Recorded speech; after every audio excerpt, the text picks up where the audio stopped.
Oh, hello. The Wilds of Eldraine is our first full standard set since the completion of the new Phyrexian arc of the past couple years.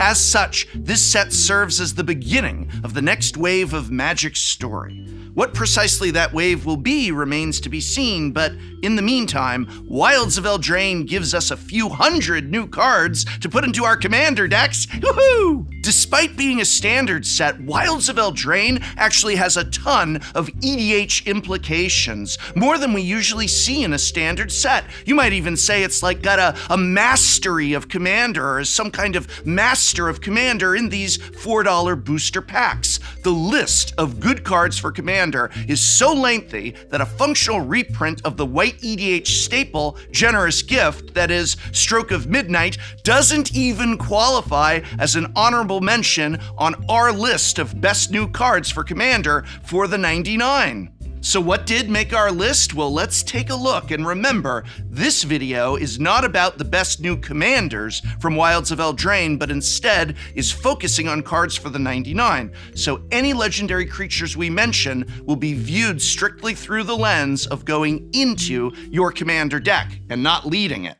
But first, it's that time of the year again when students return to Tolarian Community College for the fall semester, and part of being ready for classes is getting a good night's sleep. That's where today's sponsor, Helix Sleep, comes in. Helix Sleep makes premium mattresses and bedding that are customized to fit your needs and, best of all, conveniently shipped right to your door. Deciding on a mattress can be confusing, especially when there are so many options to choose from. That's why Helix developed their sleep quiz, which, unlike a pop quiz, is designed to relieve your anxiety, All you have to do is put in your sleep preferences, and Helix will match you with a mattress that meets your unique needs. For example, I prefer to sleep on my back, and Mrs. the Professor is a stomach sleeper, and we both like a mattress on the firmer side. Based on our results, Helix matched us with their Dusk Luxe mattress. Helix doesn't just take your sleep health into account either. Unlike many other mattress brands, Helix mattresses do not contain fiberglass. While it might put out a lava axe, fiberglass is hazardous for your health and life total. But with a Helix mattress, you can rest easy. You know, we've had our Dusk Luxe mattress for a year and a half, and we're both still loving it. For years, we struggled to find a mattress that didn't hurt our backs or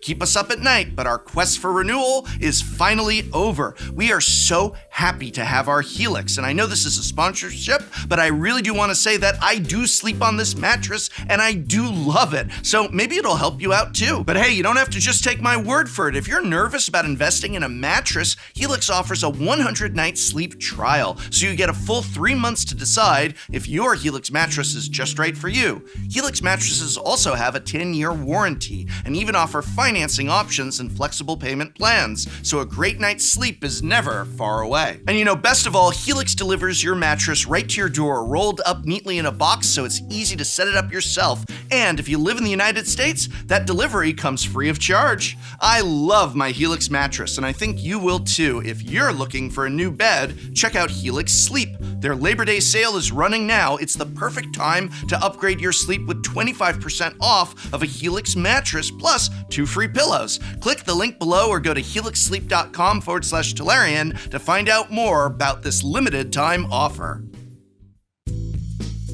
It is a testament to just how stacked this set is for new Commander staples that our honorable mention is an honorable mention and not one of the headliners. Because, oh boy, is this card a house. Lich Knight's Conquest is a 5-mana black sorcery that reads, sacrifice any number of artifacts, enchantments, and/or tokens. Return that many creature cards from your graveyard to the battlefield. Lich Knight's Conquest requires some setup to be busted, sure, but also not really that much setup, right? I mean, it's not that hard to imagine casting this card with 5, 10, or even more artifacts, enchantments, or tokens in play in your black deck. Lathril decks have tons of spare elves. Prosper decks have tons of treasures. Shatterfang has squirrels. Alila has fairies. Goshintai of Life's Bounty has a horde of 1/1 shrine spirits. Even some decks that aren't necessarily dedicated token decks can find themselves with enough spare stuff lying around to sacrifice. Zur should have enchantments to spare, while Mishra has all sorts of expendable artifacts. Heck, even Corvold, who doesn't specifically ask to be built with tokens, artifacts, or enchantments in mind, would take one look at the phrase, sacrifice any number, and start drooling into his riches. If you only have one permanent to sacrifice, or only one creature to get back, this card is worse than a card like Zombify, which is itself too expensive and low impact for Commander. But once you get up to 3 or 4 relevant creatures to get back at once, this card gets real good real quick. And of course, if you're bringing back upwards of 5 or 10 creatures, then you're looking at the most efficient mass reanimate spell since Living Death. It's worth noting that unlike Living Death, you get to choose just how many permanents you want to sacrifice to this effect. If you're playing a Go Shintai deck, for instance, you may be reluctant to let go of too many shrine tokens, and doing so would make each of your non-token shrines in play less potent. But fortunately, you don't have to give up anything you don't want to. Simply choose a number of shrines equal to the number of shrines in your graveyard that you want to bring back. Lich Knight's Conquest should become an instant staple in any black deck that can create sufficient sacrifice fodder to consistently dump a host of baddies onto the battlefield every time this card gets cast.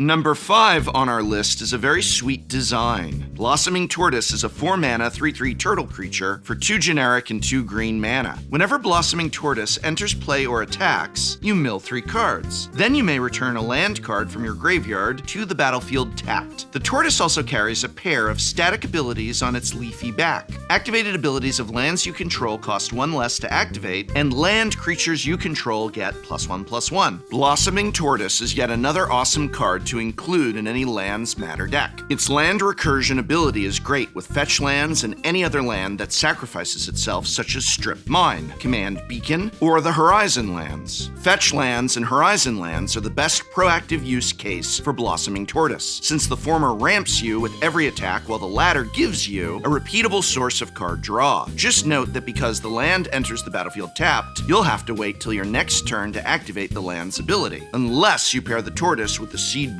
Muse, that is. You can also use the Tortoise to return lands that you've discarded from your hand to the battlefield, such as the Cycling lands or the Neon Dynasty Channel lands. It's also worth noting that because the Tortoise mills you 3 cards first before it puts a land into play from your graveyard, you don't even necessarily need a land worth returning in play when you begin resolving the effect. The Tortoise will dig 3 cards deep to find you that land. And if you're piloting the Gitrog monster deck, milling lands over with the Tortoise will also net you an extra card draw, as if the Gitrog monster needed help with drawing you cards. The mana discount to your land's activated abilities may seem unassuming, but there are a ton of great lands to discount in Commander. Everything from Urza's Saga to Rogue's Passage to Myriad Landscape and even Nykthos Shrine to Nyx. The list goes on and on. The buff to your creature lands is mostly gravy, but there are still a handful of useful synergies. The various Nissa Planeswalkers that turn your lands into creatures won't mind the assist, nor will spells that do the same like Sylvan Awakening and Kamal's Will. Combine Blossoming Tortoise with Ashaya, Soul of the Wild, to give every creature you control, including Blossoming Tortoise itself, +1/+1, since all your creatures become forest lands in addition to their creature type. At 4 mana, Blossoming Tortoise is the perfect mana cost to be played a turn ahead of schedule, since you'll likely be spending turn 2 casting some form of ramp spell like Rampant Growth or Explore. Provided you can keep attacking with it every turn, Blossoming Tortoise is a bit like a Crucible of Worlds, with an exploration fused into a single card, as it both provides you with extra land drops and graveyard recursion for your lands that end up in the yard. Blossoming Tortoise has it all. Strong, unique, and very cool. Plus, it kind of looks like the Pokemon Torterra. I wonder how far we are from a Pokemon Universes Beyond set. Chikorita, I choose you! Yeah, you heard me, Chikorita. She's my favorite starter, and I love her to bits. Coming in at number 4, we have a creature from Ravnica that has somehow planeswalked to Eldraine. It's Massacre Girl. No, wait a minute, it's not Massacre Girl, but it's pretty close.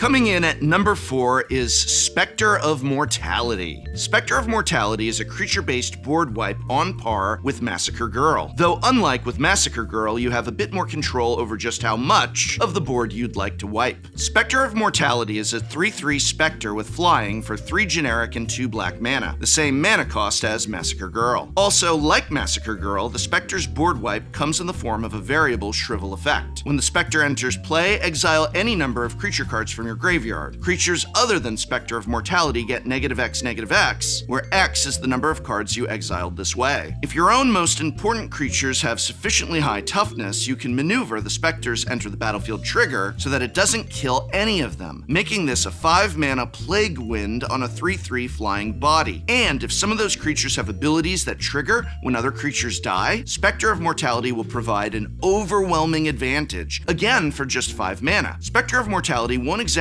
replace Massacre Girl and Commander, but rather this new addition from Wilds of Eldraine will complement Massacre Girl's board wipe coverage. Massacre Girl needs a creature with 1 toughness in play to begin her chain of death, or a creature with 2 toughness and access to another way to kill a creature, whereas Specter of Mortality just needs sufficient creatures in your graveyard. There are likely some decks that want Specter of Mortality and not Massacre Girl, some that want Massacre Girl and not Specter of Mortality, and some decks that want both for the added redundancy. Any black deck that can keep a graveyard stocked with creatures will be a great home for Specter of Mortality. You do need to make sure you have enough creatures that you don't mind exiling in order to get the most out of Specter of Mortality, but that generally isn't very hard to do, even in graveyard recursion decks where you tend to want to keep your dead critters around for future reanimation purposes. By the time you're interested in wiping the board, the time has likely passed for the lower impact creatures like Sakura Tribe Scout or Plague Crafter. Suffice it to say, Specter of Mortality will be a phenomenal include for your black decks. Alright, so all of the cards remaining on this list are absolute bangers that would easily get top billing on a list of the best Commander cards from any other standard set. But because this standard set is so jam-packed with good cards for Commander, well, we're gonna have to put something at number 3, but make no mistake, it is an incredible card and possibly another coming of Panharmonicon itself?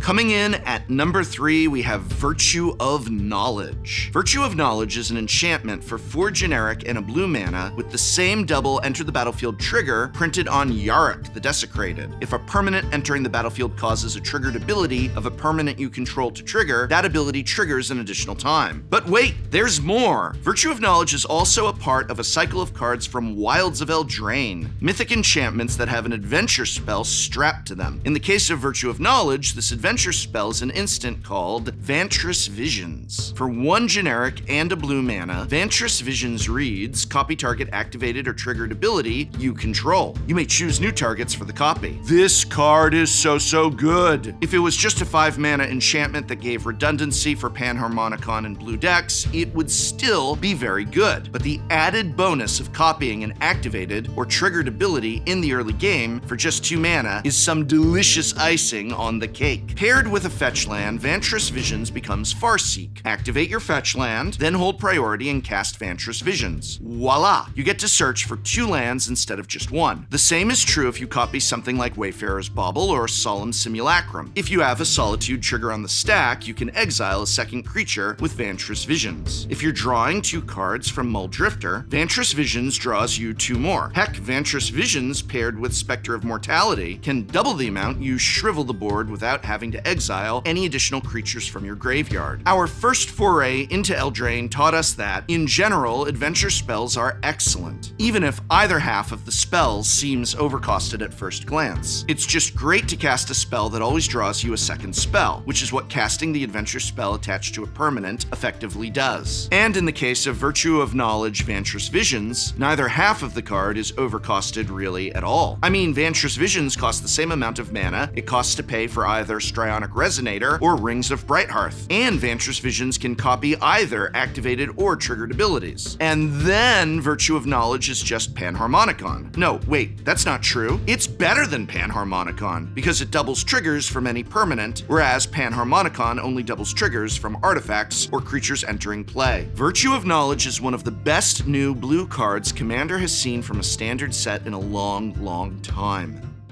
So what could possibly top that? Well, number 2 also makes a strong case for being in the number 1 slot, and I wouldn't fault anyone for ranking it as number 1 on their own personal list of best new cards for Commander for use in the 99. I hope you're holding on to something sturdy, because this card will blow you away.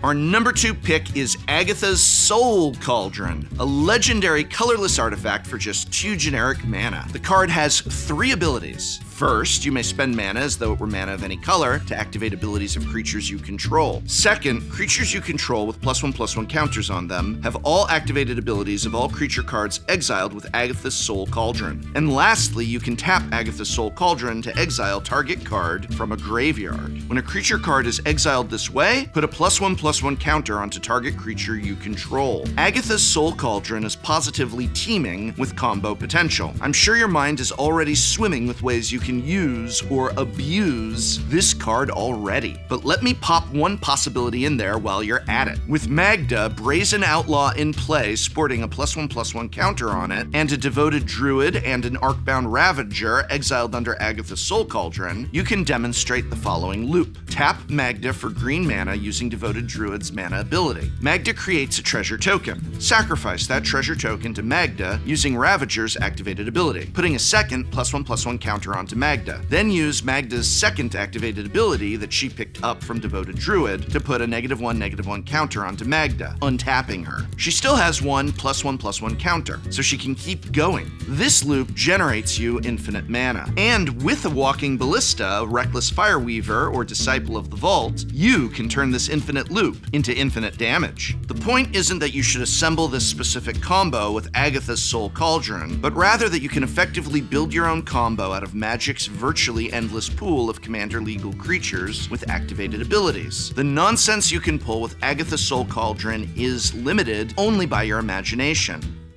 This card is strong, and would easily be the number 1 card on my list of top cards for Commander for the 99 from Wilds of Eldraine if it weren't for...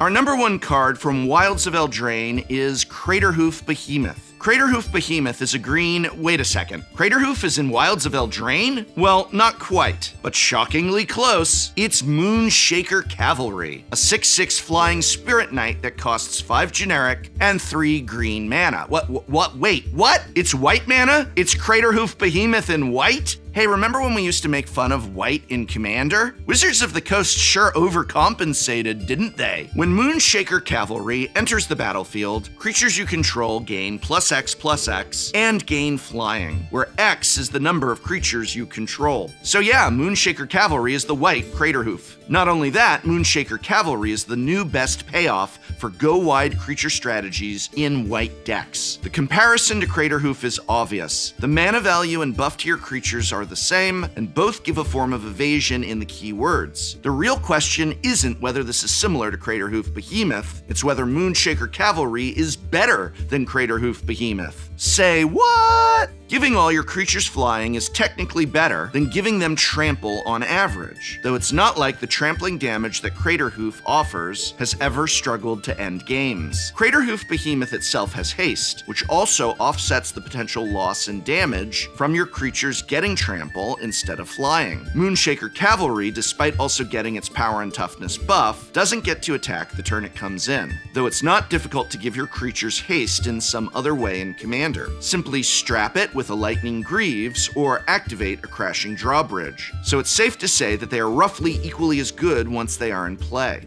Looking at other finishers in white for go-wide strategies, Moonshaker Cavalry comes out on top. What even is the competition? Akroma's Will? Stormherd? The payoffs for going wide in white have been lacking for as long as EDH has existed. So whereas in green, anything from Triumph of the Hordes to Finale of Devastation to a dozen or so other options besides Craterhoof have existed for virtually forever, in white we've never really had anything like this until now. which is actually kind of weird considering the color's long history of creature-based strategies. Moonshaker Cavalry is nothing short of a game changer for white creature decks that previously had some trouble crossing the finish line in a format where your opponents have a combined total of 120 life. And I feel very confident saying that, as far as white decks are concerned, Moonshaker Cavalry is going to be just as important to them as Craterhoof Behemoth has been to green decks. And that is why it clearly earns the top spot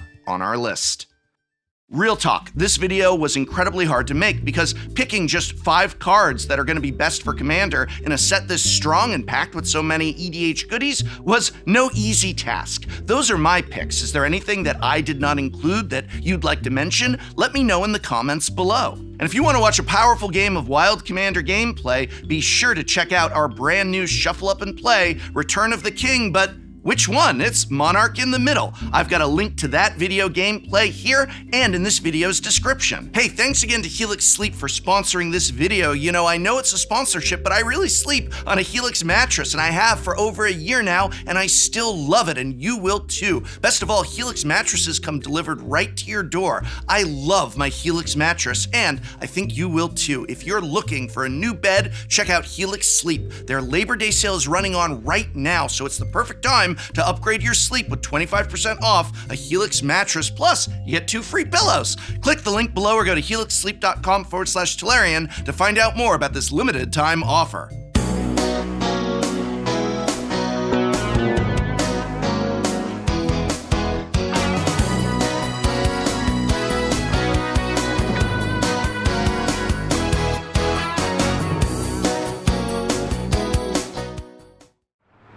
Sorry, but next time on Shuffle Up and Play. 4 players vie for the crown. It's Commander, but Monarch in the Middle? Hello, I am Kurohitsuki, Aragorn, King of Gondor. I'm Benjamin Wheeler, Masamaro First to Live. Hi, I'm Shivan Putt. I'm bringing one of my favorite decks, Hapatra, Vizier of Poisoned. Oh dear, it's Inyaz the Gale Force. I'm gonna play a Castle Garenbrick. See, it's not a forest. Wow, Now, mixing it up over there, I see. Variety is the spice of life. Your spice is mayonnaise. I get a trigger, and I draw a card. Yes. Okay, that thing needs to go. Trade deal. Trade deal, yes. Trade deal. Trade deal. Yes. I give you 1 damage, you give me 1 crown. That's right. Oh, You look amazing. Very good. And what is your life total at, my loyal subject? Peasant. Regicide is a black card, isn't it?